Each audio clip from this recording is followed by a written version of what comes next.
Want your delivery faster or cheaper? Here's how to change your delivery option when shopping on Zara. First, open your Zara app on your device. Once you have added your items to cart, go to checkout. You'll see the available delivery options: standard, express, or pickup point. Tap to choose your preferred delivery method.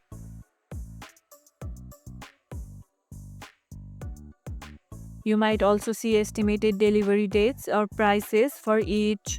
Then continue with payment and place your order. It's that easy. Express delivery costs more but can be a lifesaver if you are ordering last minute. Do you prefer express or standard delivery for Zara? Let me know in the comments below. And if this video helped, hit the like button, share it, subscribe, and leave a comment. Thanks for watching, and I'll see you in the next one.